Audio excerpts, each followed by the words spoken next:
안녕하세요. 지금부터 ESC 영어 설명회를 시작하겠습니다. 어머님들 혹시 핸드폰 가져오셨으면 진동으로 좀 부탁드리고요. 중요한 내용 중간중간에 알려드릴 테니까 그때마다 노트 테이킹 좀 해주시면 감사하겠고, 카메라는 우선은 사진 중요한 화면이 나와도 카메라는 사용 안 하셨으면 좋겠고요. 저희가 필요한 자료는 나중에 따로 또 제공해 드리겠습니다. 오늘 진행 순서는요, 영어를 중심으로 설명회를 할 거예요. 그래서 제가 간단하게 영어 수업이나 변화된 영어 과정 이런 거에 대해 설명을 드리고, 저희 이번에 새롭게 모시게 된 다니엘 초이하고 제이성 선생님이 나오셔서 수업 진행 방법이랑 수업 소개를 해드리겠습니다. 간단한 제 소개고요. 어머님, 저는 20년째 ESC 어학원에서 원장을 본원에서 맡고 있는 이수진입니다. 반갑습니다. 제가 지금 담당하고 있는 과정은 컬리지 컨설팅이에요. 그래서 나중에 어머님들이 학생이 어떻게 해서 입시를 준비하는지 컨설팅을 원하시면 저하고 1대1 상담을 신청하시면 되고요. 간단하게 우리 학원 관리 시스템을 설명드릴게요. 저희 같은 경우에는 지금 언오프라인을 동시에 진행하고 있어요. 지금 라이브 수업이라고 해서 온라인 라이브 수업이 있고요.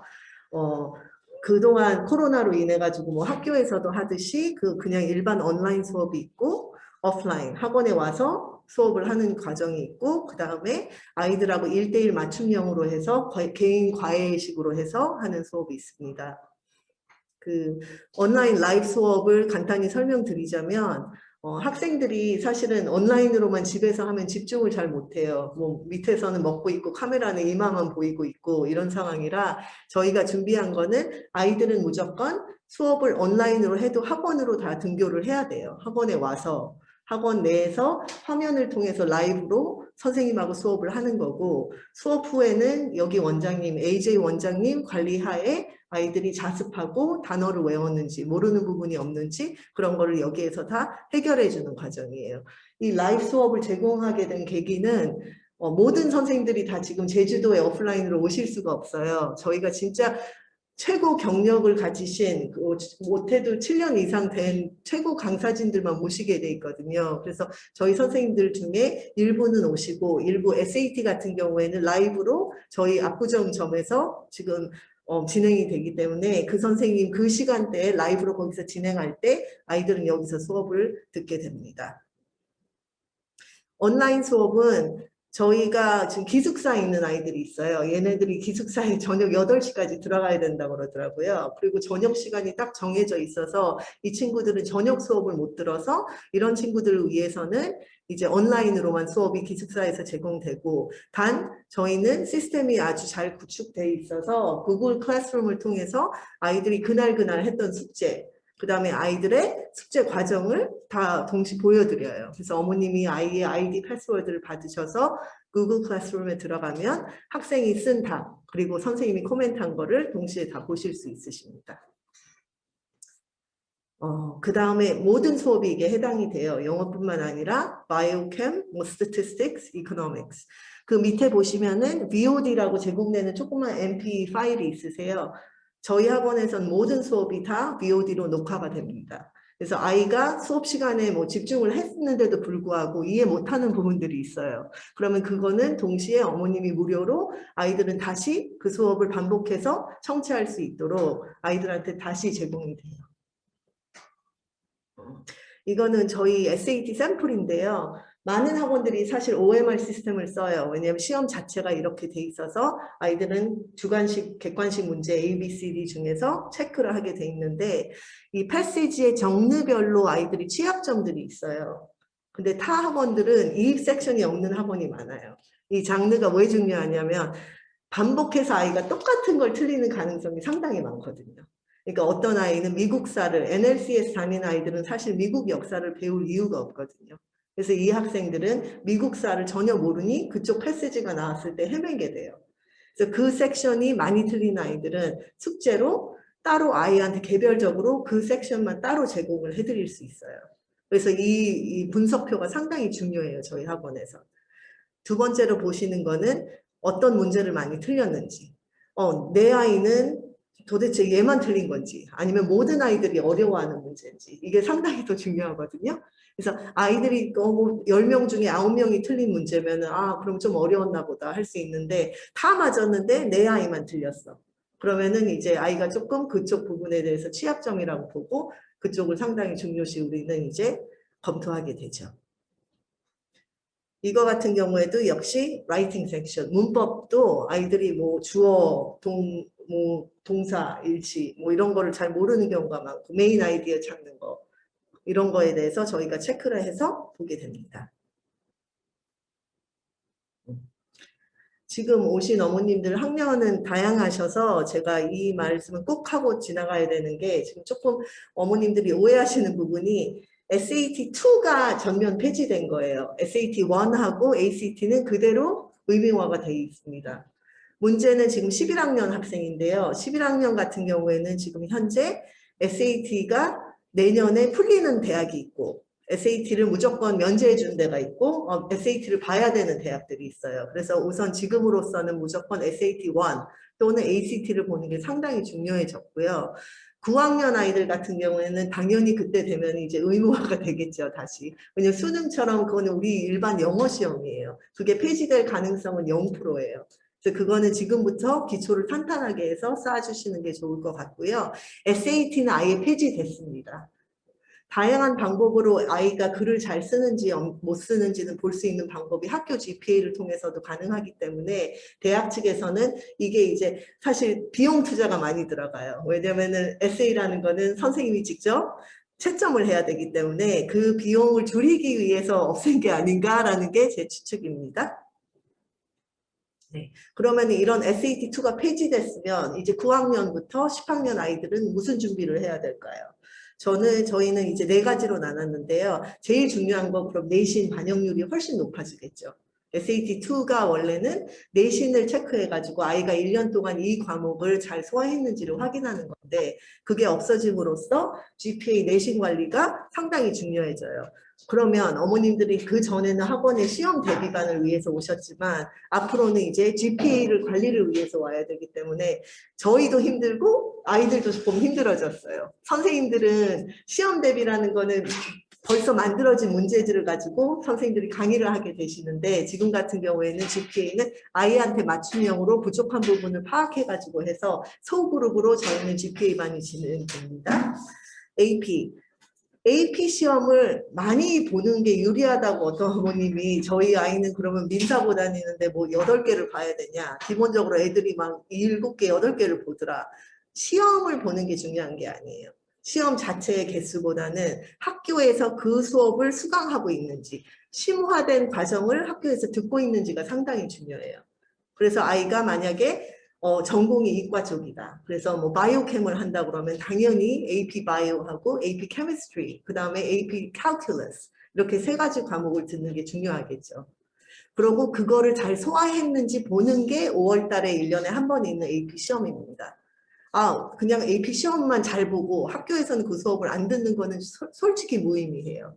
하지만 이런 과목이 있어요. Statistics, 그 다음에 Economics. 어떤 학교는 제공이 되고 어떤 학교는 아예 그 과목이 제공이 안 되는데 우리 아이는 비즈니스를 전공하고 싶어요. 그러면 당연히 그때는 밖에서 공부를 외부적으로 해서 AP 시험을 보시는 게 유리하시겠죠. 근데 그게 뭐 한두 개지 어머니 그걸 뭐 5개씩 그렇게 하시는 거는 추천드리지 않습니다. 그 다음에는 이제 학교 외 활동.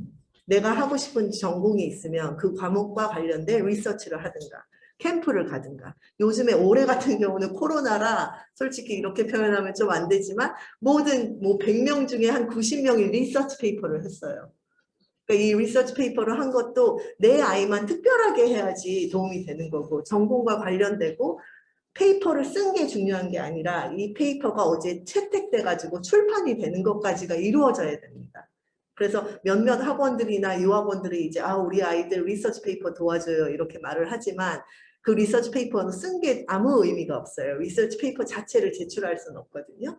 그러면 그 리서치 페이퍼를 통해서 어디 기관, 퍼블리싱 에이전시에서 이 리서치 페이퍼를 인정해줘서 아이 이름으로 온라인이든 오프라인이든 출판이 된 게 상당히 중요하세요. 그 다음에는 선생님들한테 잘 보이셔야 돼요. 특히 지금 9학년은 괜찮습니다. 9학년 선생님들한테 추천서 받는 경우는 거의 없거든요. 10, 11학년. 그때 이제 제일 중요하죠. 그 선생님들이 추천서를 2분을 골라서 어머님들이 받으셔야 되고, 그 다음에는 카운슬러. 카운슬러 배정은 10학년 말이나 11학년 초에 받으세요. 그렇기 때문에 그때 배정된 카운슬러한테 또 잘 보이셔야 돼요. 그분의 추천서가 영향력이 상당히 많아요.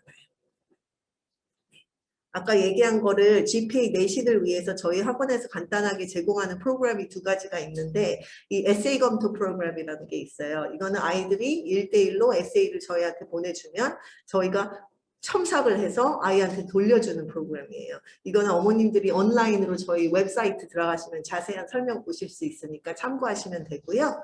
그 다음 프로그램은 엘리트 캠프. 오늘 오신 여기 8, 9학년 어머님들은 이 엘리트 캠프를 한번 눈여겨봐 주셨으면 좋겠습니다. 이게 GPA 및 시험부터 모든 히스토리까지 같이 커버되는 그런 영어 과정이에요. 하루에 3시간씩 진행되고요. 네.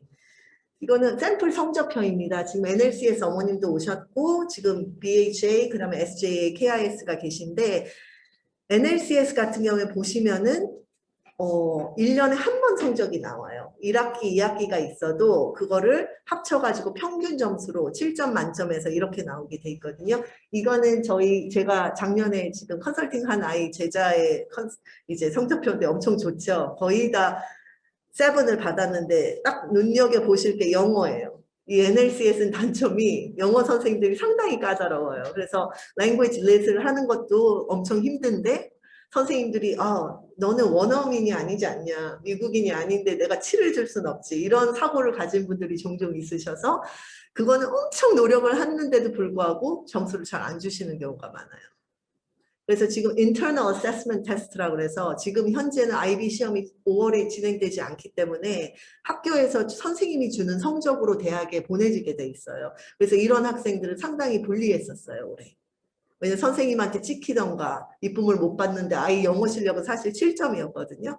다른 과목들 보시면은 다 7이잖아요. 그러니까 상당히 잘하는 아이인데도 불구하고 끝까지 이게 이제 발목을 잡더라고요. BHA 역시도 어머님 이렇게 1년에 한 번밖에 안 나와요. NLCS랑 똑같은 케이스고. 그런데 KIS에 다니시는 어머님들은 이걸 눈여겨보셔야 되는 게, 이 학교의 단점은 1학기, 2학기 성적이 다 공개가 되세요. 그건 무슨 뜻이냐? 1학기 때 D가 하나 뜨면은 물론 평균은 D, A가 받으면 B가 될 수는 있지만 대학에서 보여지는 거는 눈이 있으니 D가 두드러지게 보일 수밖에 없어요. 그래서 1학기 때도 성실히 하고 2학기 때도 동시에 성실히 하셔야 됩니다. 네, 그 다음에 이거는 이제 아이들 effort grade. 이 아이가 진짜 성실하게 했냐, 커뮤니케이션은 의사소통은 잘하냐, 선생님을 존중하냐, 이런 거에 대한 거를 4점 만점에서 주게 돼 있고요. 그 다음에 아이에 대한 간단한 코멘트. 이건 성적표 샘플이에요. 네, 트랜스크립트는 이렇게 나옵니다. 1, 2학기로.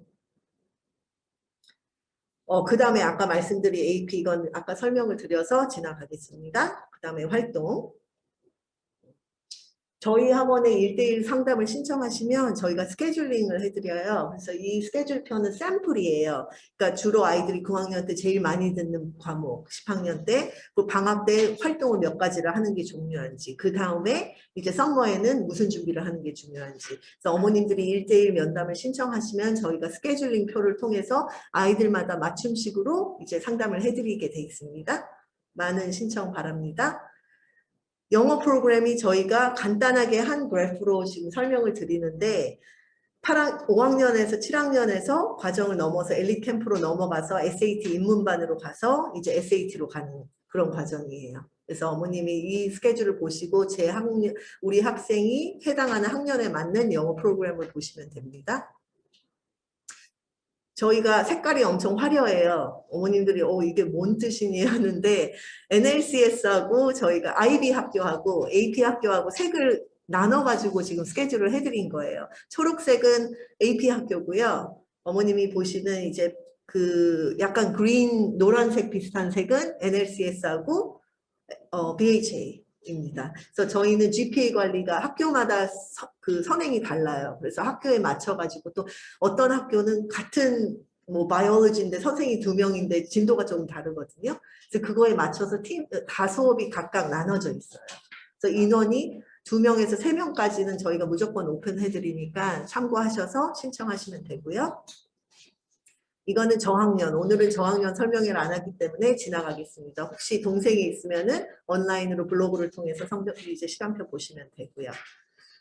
간단하게 저는 여기까지 설명을 드리고요. 이제 우리 데니엘 선생님 모셔가지고 선생님이 이번에 진짜 힘들게 모신 선생님이에요. 그 압구정동에서 10년 넘게 ACT 쪽으로 스타 강사를 하시고 토플 강의도 계속 해오신 분이라 잘 들으시면은 아마 도움이 많이 되시겠습니다. 감사합니다.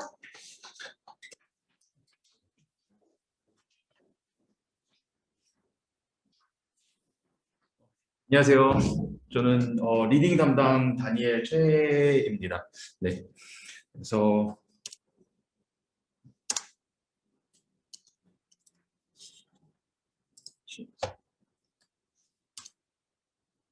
일단 우선 엘리트 캠프에 대해서 좀 설명을 드릴게요. 저희 엘리트 캠프의 대상 학생들이 이제 라이징 9학년과 10학년의 학생들이고요. 이 수업의 목적은 아이들이랑 이제 학교에 관련된 코스 텍스트들을 읽으면서 물론 이제 영어랑 인문학 관련된 코스들에서 A를 성적을 받게 이제 진행하는 수업이라 보시면 돼요. 이것뿐이 아니라 이제 학교에서 성적을 A 받을 뿐이 아니라 역시 이제 Academic English라는 것은 학업적인 영어이기 때문에 뭐 학교 외에 물론 테스트프랩에서도 물론 이제 지문을 읽고 분석하는 부분에서 많은 도움이 되는 수업이라고 보시면 돼요. 그래서 엘리트 캠프를 공부를 하게 되면은 아이들이 보시다시피 올바른 공부와 제대로 된 이제 학습 미리 트레이닝을 받는다고 보시면 돼요. 그래서 저희 그 엘리트 캠프의 코र्스 커리큘럼은 당연히 학교에서 recommended reading 리스트를 가지고 수업을 진행을 하게 됩니다. 그래서 보시면은 이제 5과목으로 나눠져 있어요. 첫 번째는 문학이고 인문, 과학, 역사, 그 다음에 당연히 철학과 종교 부분들이 들어가요. 그래서 많은 어머님들도 아시겠지만 이 5가지 파트들이 물론 SAT와 ACT에도 다 들어가 있는 부분들이기 때문에 아이들이 아무래도 이 부분을 먼저 스텝하고 나서 하면은 그런 테스트프랩에서도 많은 도움들이 될 거예요. 그래서 이 지문들을 읽으면서 이제 저희 그 클래스 방법이 첫 번째는 아이들이 스텝 1은 이제 예습이에요. 아이들이 먼저 단어들을 외워오고 그 다음에 그 서머리 되어 있는 부분들이 있어요. 그거를 미리 아이들이 읽어오고 모르는 단어들을 다 찾아온 다음에 스텝 2는 이제 제일 중요한 부분은 수업이죠. 그 수업은 아이들한테 그 텍스트에 관련된 배경 지식 설명을 해줘요. 그리고 그것뿐이 아니라 이제 그 글을 쓴 저자에 대한 배경과 글 쓰는 스타일까지도 같이 정리가 돼요. 그래서 뭐 예를 들어서 저희가 뭐 베니스의 상인 수업을 한다 그래서 꼭 그 지문뿐이 아니라 그 저자의 글 쓰는 스타일, 그래야만 아이들이 그 저자가 다른 글을 썼을 때 이런 느낌으로 글을 쓰는 사람이다라는 느낌을 받아들일 수가 있죠. 그래서 리딩 클래스에서는 당연히 독해는 들어가고 그 다음에 analysis, 분석하는 부분이 제일 중요하죠. 그래서 자기가 분석한 부분을 가지고 annotation이라는 것은 이제 정리를 하는 거죠. 자기가 완벽하게 이해를 했는지, 그 다음에 critical thinking, 비판적 생각하는 부분도 같이 분석과 같이 들어간다고 보시면 됩니다.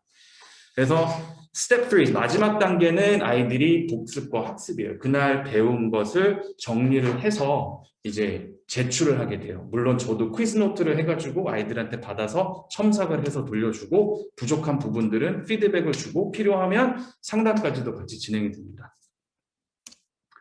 그래서 저희 제가 진행하는 클래스 스트럭처 브레이크다운인데 일단 뭐 물론 정확하게 이 시간대로 가지는 않겠지만 대략적으로 20분 동안에는 이제 지문적인 부분을 정리가 들어가요. 이런 글의 목적이고 그 다음에 이거는 이제 물론 서머리 부분인 거고요. 그 다음에 뭐 약 50분 동안에는 지문에서 나와 있는 그 짧은 엑설프트를 가지고 저와 함께 구체적으로 분석을 들어가요. 어려운 단어들, 이런 단어들은 이런 쓰임이 들어가고 어떻게 끼워 맞히는지, 그리고 당연히 글의 구조가 들어가죠. 거기에 뭐 이게 인트로덕션 부분인 건지 아니면 구체적인 근거가 들어가는 부분인 건지 그런 이제 문장의 구조, 예, 그런 분석들이 들어간다고 보시면 돼요.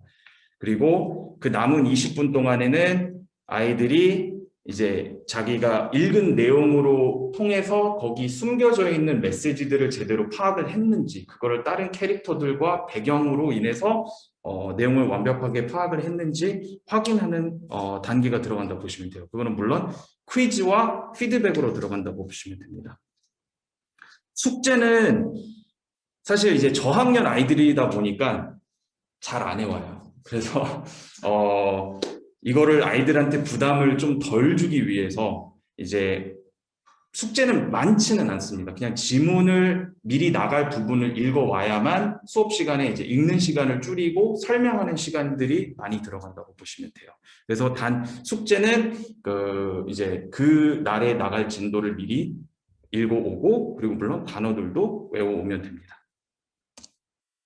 그래서 지금 이 마지막 엘리트 캠프 부분은 이제 3개의 단계로 나눠져 있는데요. 이제 스텝 바이 스텝 클래스들에 나가는 그 커리큘럼 차이예요. 그래서 주니어 엘리트는 예를 들어서 그냥 베니스의 상위 교재로 진도로 나간다 볼 때는 주니어 클래스는 읽고 분석하고 그거에 대한 배경 지식이 전달되는 단계. 만약에 이제 그거가 넘어서 엘리트 캠프 B 클래스로 넘어간다. 그럼 이제 여기에서는 한 단계 더 들어가서 이런 뭐 뉴욕 타임즈나 뭐 이런 Historian's Critique, Modern Essay 이런 자료들을 가지고 비교하고 대조하고 그 다음에 Critical Thinking까지 같이 분석해서 들어간다 보시면 돼요. 그리고 A 클래스는 이런 모든 단계들이 다 같이 들어가면서 사회적 관련된 내용들과 그 이제 자기의 주장 가지고 같이 설명을 하는 클래스라고 보시면 될 것 같습니다.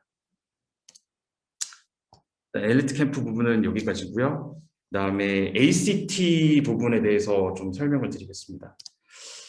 오늘 나갈 이제 ACT 목차에 대해서 이제 좀 설명 이렇게 간단하게 보시면 될 것 같고요. 자, 일단 첫 번째 ACT 같은 경우는 SAT랑 동일한 시험이에요. 똑같이 대학교들에서 인정을 해주는 시험이에요. 뭐 가끔가다씩 어머님들이 ACT도 인정을 해주나요? 대학교에서 봐주나요? 똑같이 봐주고 있습니다. 다만 시험 스트럭처가 다를 뿐이에요. 그래서 간단하게 설명을 드리자면 잉글리시 섹션이 있는데 이건 SAT 라이팅이랑 동일하다 보시면 되고요. 수학도 있고 그 다음에 쉬고 리딩 섹션 있고 그 다음에 추가되는 부분이 사이언스예요.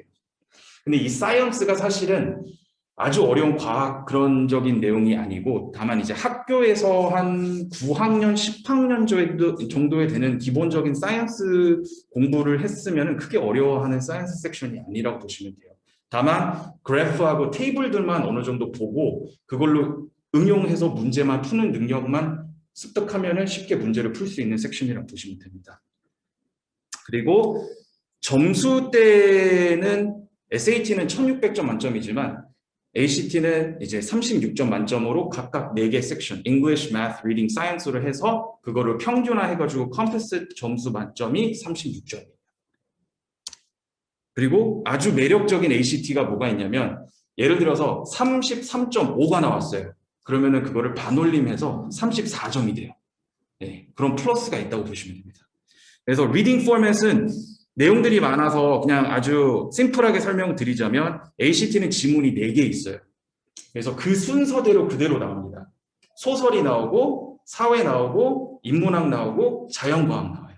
이대로 무조건 순서대로 나오기 때문에 이제 뒤에 부분에서 리딩에 제가 간단하게 설명을 드리겠지만 일단 이 4개로 나온다라는 이제 좀 편안함이 좀 있어요. 아이들이 자기가 편한 지문을 먼저 풀면 되기 때문에 이게 좀 더 유리한 테스트라고 보시면 될 것 같아요.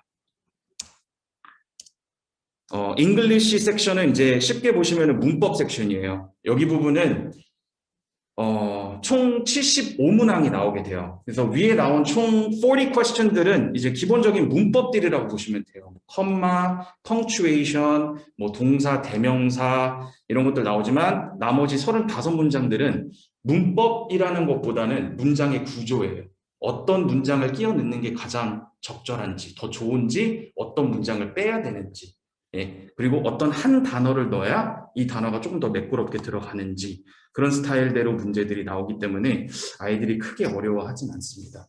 예, 이런 말씀 드리기 좀 그렇지만 ACT에서 4개 섹션 중에서 점수가 제일 쉽고 빨리 올라가는 섹션이 ACT 잉글리시예요. 크게 부담이 없는 과목이라고 보시면 됩니다.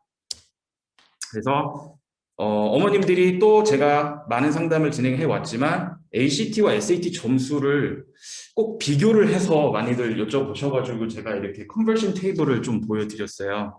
그래서 어머님들도 아시겠지만 1600점 만점인 친구들이 있긴 있죠. 그렇지만 그렇게 많지는 않아요. 근데 비교적으로 ACT 36점 만점자들은 굉장히 많아요. 네.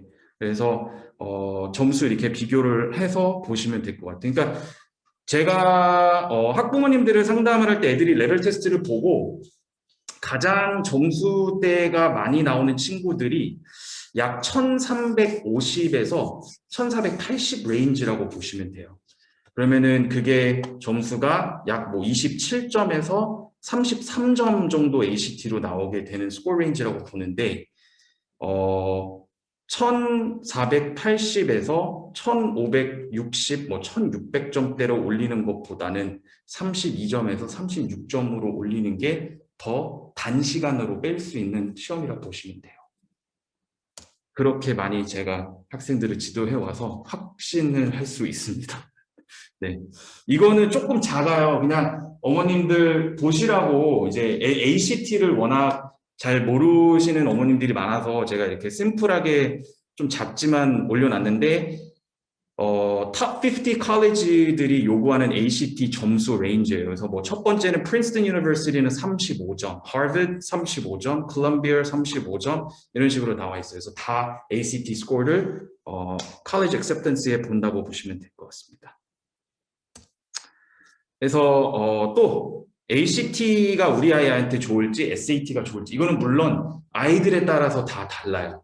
그래서 저희 학원에서 레벨 테스트를 보면은 제가 뭐 무조건 뭐 ACT를 하셔야 됩니다. SAT를 해야 된다. 이거를 아이가 레벨 테스트를 보고 뭐 물론 아이와 같이 상담을 하면은 더 좋죠. 직접 만나서 이제 아이의 성향을 파악을 하고 그게 더 좋지만 어머님들이 집에 가서 아이랑 이제 이야기를 나누시면은 좀 도움이 될 만한 부분이 어떤 부분이냐면 ACT는 이제 좀 영어가 조금 약한 친구들, 단어도 조금 약하고 뭐 약간 좀 이과 성향이 좀 강한 친구들한테 유리한 시험이라 보시면 돼요. 이유는 물론 사이언스 섹션이 들어가 있고요. 그 다음에 수학도 USAT보다는 조금 더 쉬워요. 그래서 크게 부담 없는 두 개 파트들이 있어서 아까 말씀드린 36점 포인트들을 아이들이 쉽게 먼저 올리고 들어가는 부분이라 컴패스 스코어가 무조건 올라가요. 그래서 뭐 리딩 부분을 아이들이 가장 어려워하고 헤매는 부분인데 좀 어느 정도 괜찮은 스피드로 지문을 읽는다. 그렇지만 나는 영어가 조금 부담스럽고 조금 어렵다. 그럼 ACT가 조금 더 유리한 시험이라고 보시면 돼요. 근데 나는 잘 모르겠다. 이것도 아니고 저것도 아니고 나는 잘 모르겠다. 그러면 상담 요청을 하시면 제가 점수대를 각자 뭐 SAT하고 ACT를 봐서 상담을 통해서 선택을 하는데 좀 도움을 드릴 수 있어요. TPSS 클래스가 있어요. 이게 이제 테스트 프랩 스태핑 스톤 클래스인데 실전 테스트 프랩 클래스를 들어가기 전에 하는 클래스라고 보시면 돼요. 그래서 이 클래스에서는 제가 리딩 수업을 할 때 아이들한테 여기 이제 지문에서 메인 아이디어가 무엇인지 그리고 어떤 부분들이 정말 중요한 키 디테일들인지 그리고 이게 과연 생각인지 의견인지 아니면 사실인지 그런 거를 구별하는 리딩 트레이닝들이 들어간다 보시면 돼요. 그래서 뭐 이거를 이제 4스텝이라고 제가 부르는데 첫 번째 know what you're reading 읽고 있는 거를 제대로 파악하고 들어가라. 디테일이 뭔지 알고 들어가라. 그리고 line reference가 있는데 이 line reference가 이제 이 줄에서 주장하는 포인트가 무엇인지 무엇을 지칭을 하고 있는지 그 다음에 네 번째는 vocab인데 아이들이 무조건 이 단어를 사전에서 알고 있는 단어로 풀려고 해요. 그렇지만 이게 reading comprehension이다 보기 때문에 그 반드시 지문에서 지칭하고 있는 포인트의 의미로 단어를 선택을 해야 돼요. 네, 그런 부분들을 제가 항상 수업 시간에 주입을 들어간다 보시면 될 것 같습니다. 그래서 TPSS 클래스에서는 일단 첫째 decode, 해독이에요. 해독 부분에서는 아이들한테 이 지문이 과연 이제 뭐 positive 한 건지 negative 한 건지 뭔가를 주장하는 포인트인지 먼저 파악을 해야 되고 fluency는 이제 연결사 단어들을 파악을 하는 거예요. 뭐 moreover, however 이게 과연 뭐 디테일을 주고자 하는 건지 뭐를 비난하고자 하는 건지 그런 목적인 단어들로 트레이닝이 들어가고 아까 말씀드린 단어들 반드시 지문에 관련된 텍스트로 인해서 단어를 해석을 하자. 그다음에 sentence structure는 문장 구조인데 이게 뭐 비난하는 건지 구체적인 근거를 뒷받침을 해주는 건지 아이들은 처음에 그냥 읽어요. 그럼 제가 물어봐요. 이거 무슨 내용이야? 몰라요. 네. 그러면 그런 것들을 방지를 하기 위해서 제가 이 4스텝 트레이닝으로 TPSS 클래스로 들어갑니다. 그래서 앞에 부분에서 말씀드린 부분인데 반드시 읽으면서 읽고 분석하고 증거를 찾고 단어는 지칭하고 있는 거. 그렇죠? 그다음에 구조 파악과 상징하는 게 무엇인지 다 연결해서 보는 내용입니다. 네. 그래서 이건 이제 샘플이에요. 샘플 텍스트인데 아이들이 읽으면서 너무 많은 것들을 적으면 정신이 없어요. 자기가 또 보면서 이게 뭐지라고 하는 애들이 많기 때문에 아주 심플하게 중요한 것들만 이렇게 정리를 해서 내용 이해 파악하는 샘플을 하나 보여드렸습니다. ACT 리딩 클래스는 조금 달라요. 이거는 이제 아이들이 TPSS 클래스를 해봤거나 아니면은 이제 뭐 ACT 경험이 좀 있는 친구들은 시간이 제일 중요하죠. 리딩에서 35분 내에 40개 문제를 풀어야 되고 4개 지문을 읽어야 되기 때문에 시간 관리 트레이닝이 들어가고 지문을 제대로 빨리 읽고 넘어갈 수 있는 트레이닝이 들어가요. 그래서 저는 제 리딩 스타일은 지문을 읽으면서 이런 부분들이 확실히 문제에 나올 거라는 감을 애들한테 넘겨줘요. 그럼 자기네들도 시험을 볼 때, 아, 이게 문제에 나올 거야. 라는 그런 감각을 넘겨주는 리딩 트레이닝이 들어간다고 보시면 돼요. 그리고 많은 학생들이 또한 이제 뭐 사실과 의견을 구별을 못하는 친구들도 있기 때문에 그런 시그널 월들도 제대로 파악할 수 있는 팁들도 같이 들어가고요. 그래서 밑에는 제가 예전에 이제 NLCS 다녔던 친구 경험인데 23점으로 시작을 했어요. 리딩 스코어가 36점 만점에서. 근데 이제 차차 조금씩 올라가요. 근데 23점에서 28점 가는 거는 금방 올라갈 수는 있어요. 근데 이제 28점에서 약간 33점까지 올라가는데 시간이 약간 걸릴 수는 있지만 그거는 학생에 따라서 자기 의지에 따라서 올라가는 게 이제 학생한테 달려 있어요. 얼마나 자기가 복습을 열심히 하는지에 따라서 달라집니다. 숙제 관리는 저는 이제 어떻게 진행을 하냐면 구글 닥스로 아이들과 함께 같이 이용을 이제 사용을 하고 있어요. 첫 번째 아이들이 자기가 틀린 문제들을 오답 정리를 하는 시스템인 거예요. 그래서 자기가 틀린 문제를 자기가 선택한 답을 설명을 해요. 왜 그 답을 선택을 했는지, 그 다음에 올바른 정답이 무엇인지. 그래서 이거를 제출한 후 제가 확인해서 이게 맞으면은 댓글이 없고 좀 잘못됐으면은 그거에 대한 이제 팁 해가지고 수정을 해서 스크린 캡처를 하나 보여드렸습니다. 그래서 클래스 레벨들은 TPSS 테스트 프랩 먼저 들어가고 그다음에 ACT A 클래스는 모의고사를 봤는데 레벨 테스트 봤는데 28점 이하 그다음에 28점 이상이 나오면 ACT B 클래스로 들어가요. 이게 아마 이제 어머님들이 보시기에 조금 도움이 되실 것 같은데 저희가 수업을 했을 때 이거 이제 한 학생이에요. 한 학생인데 진행 과정이에요. 이 순서대로 이 아이가 모의고사를 본 거예요. 그래서 처음에 받았던 점수가 26점으로 시작이 됐어요. 26점이 이제 뭐 잉글리시가 27, 수학 27, 리딩 29, 사이언스 21 이렇게 되면서 점점 좋아지고 있는 과정이에요. 그러니까 뭐 27에서 28, 32, 25, 28, 30, 31, 28, 24. 근데 이제 이게 1주차 점점 내려가면 뒤에서 잉글리시가 결국 36이 되고 수학도 35, 리딩도 36, 사이언스가 35. 그래서 컴플셋 점수가 36점이 나온 친구예요. 그리고 이것도 다른 학생이에요. 또 다른 학생인데 이 두 학생은 제가 이제 완전 개념반으로부터 시작된 학생들로 예시를 보여드린 거예요. 이 친구는 이제 25점으로부터 시작돼가지고 32점에 마무리를 한 친구예요. 이것도 다 한 텀에 끝난 점수대라고 보시면 될 것 같습니다. 그다음에 이 부분은 제가 아주 간단하게 설명을 드릴 건데 지금 인터내셔널 ACT 테스트는 CBT로 바뀌었습니다. 컴퓨터로 본다라는 거죠. 그래서 예전에는 다 페이퍼로 봤는데 이제는 서울 마포의 테스트 센터가 한 곳으로 지정이 돼가지고 아이들이 거기서 컴퓨터로밖에 시험을 볼 수밖에 없어요.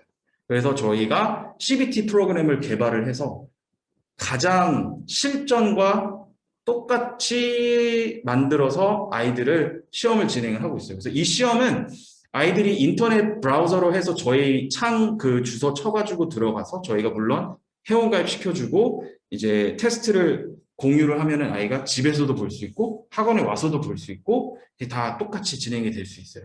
그래서 이걸 샘플을 제가 보여드릴게요. 네, 안녕하세요. 저희 CBT 프로그램, ACT 프로그램에 대해서 설명을 간단하게 설명을 드리겠습니다. 일단 이렇게 로딩 사이트가 있고요.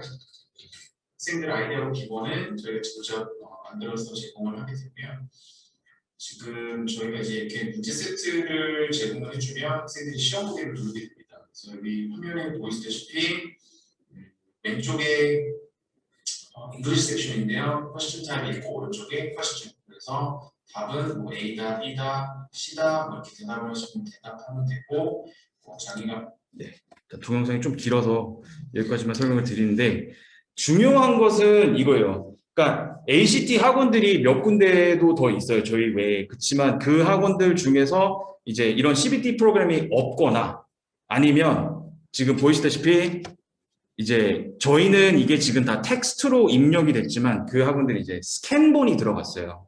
그러면은 이거를 제가 굳이 강조를 드리는 말씀이 아이들이 시험을 볼 때 똑같아야 시험을 볼 때 유리하지 다르면은 전혀 도움이 되진 않아요. 예. 그래서 저희는 이렇게 텍스트가 다 들어갔고 똑같이 밑에 이제 내비게이트 해가지고 뭐 왔다 뒤에 가고 앞에 갈 수 있는 기록들이 다 들어가 있어요.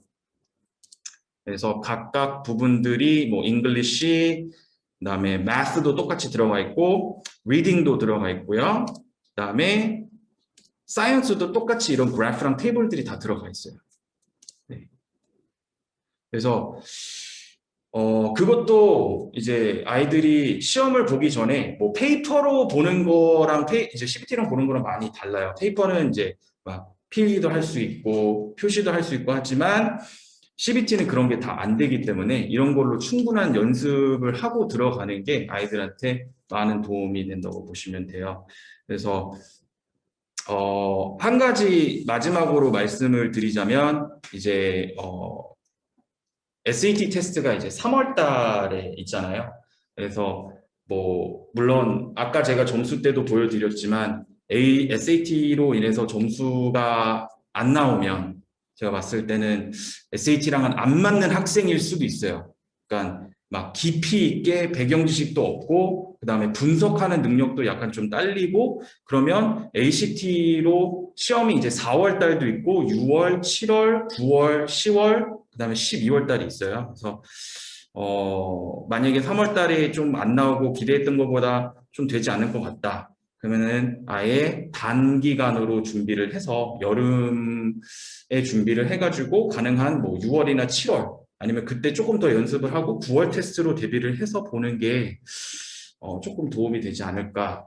그래서 만약에 어머님들이 상담 아까도 말씀드린 것처럼 상담이 필요하시면 학원을 통해서 말씀해 주시면 제가 전화 상담이나 아니면은 직접 오시게 되면 제가 방문 상담으로 통해서 진행을 해드리겠습니다. 그래서 저는 여기까지 리딩을 설명을 드리고 ACT 잉글리시 섹션 제이성 선생님을 제가 넘겨드리겠습니다. 고맙습니다.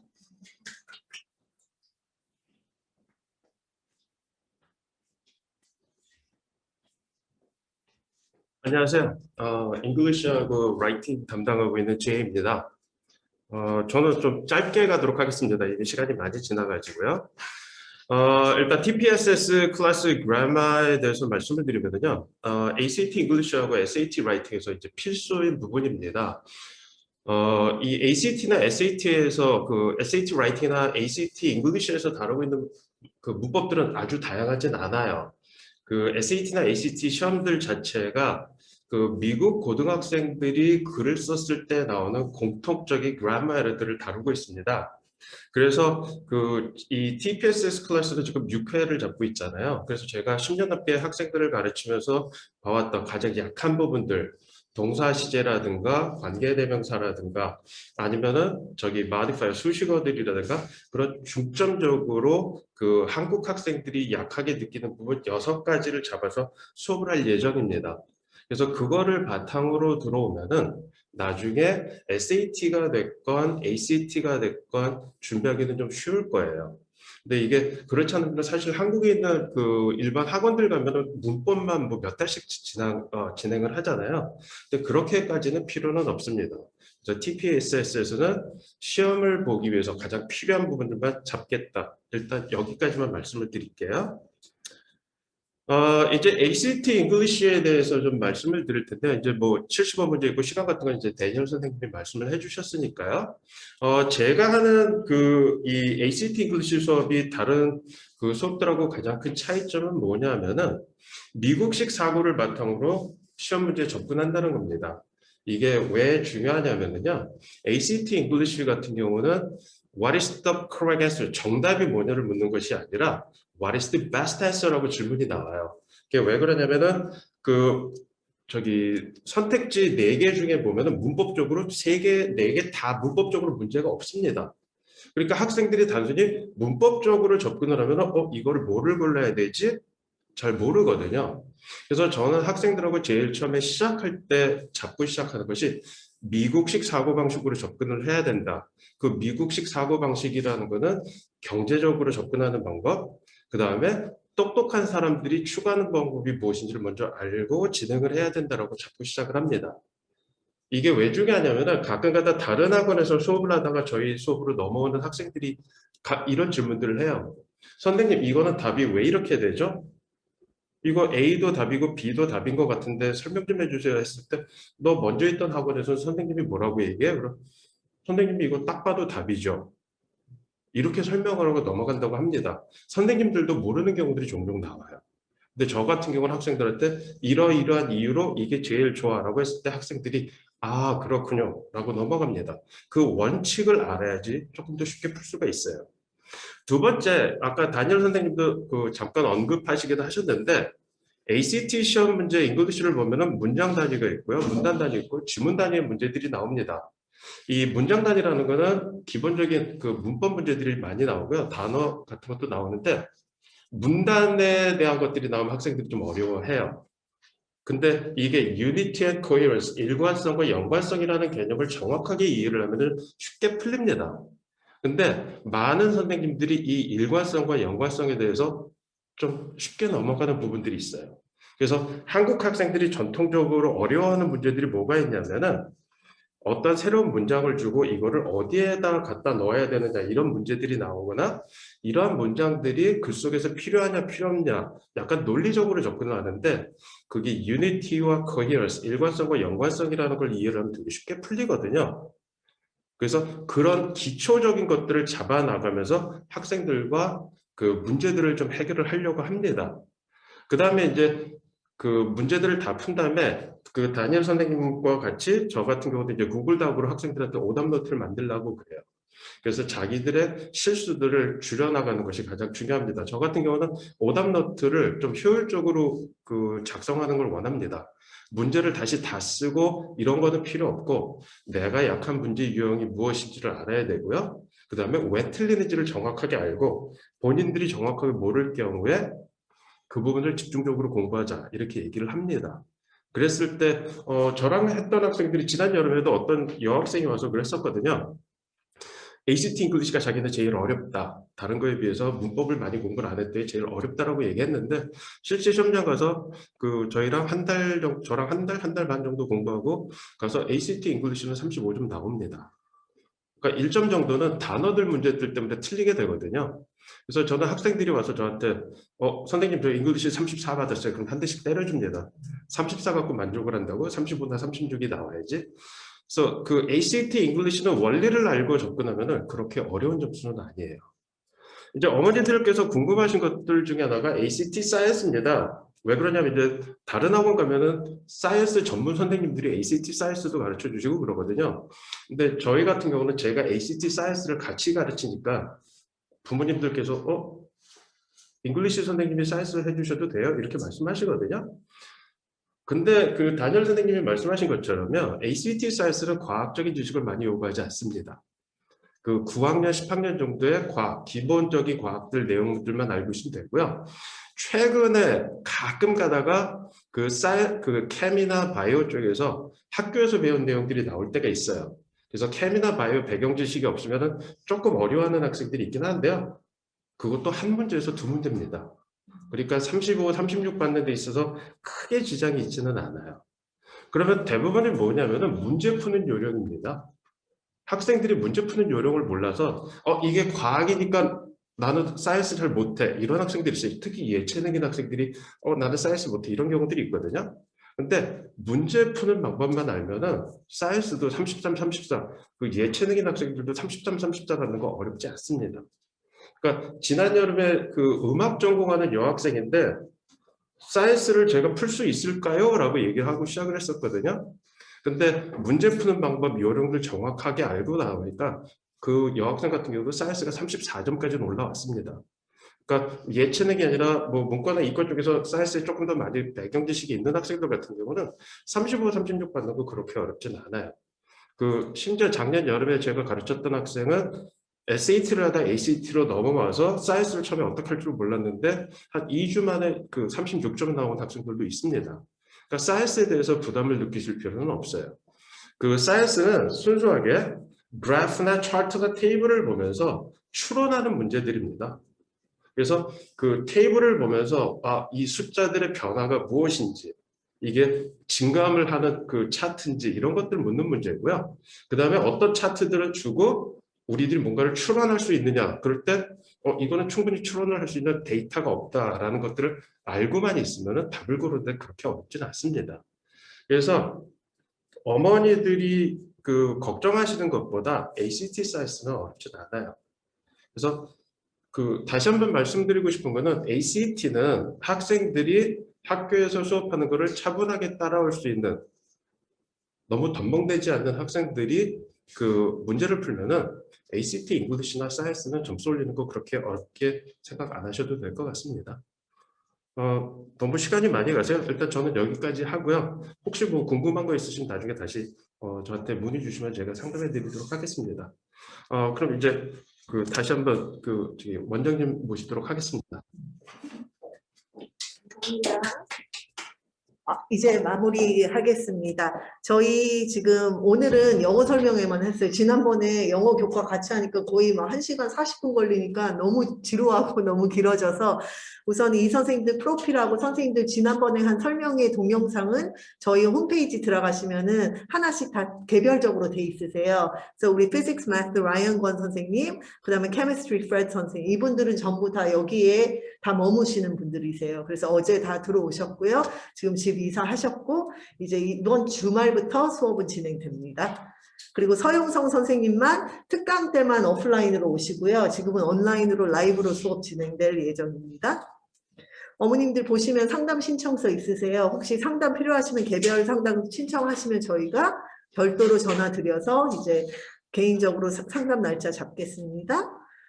그러면 지금까지 이렇게 설명이 들어주셔서 너무 감사드리고요. 궁금한 거 있으시면 선생님들 밖에서 대기하고 계시니까 궁금한 거 많이 물어봐 주세요. 감사합니다.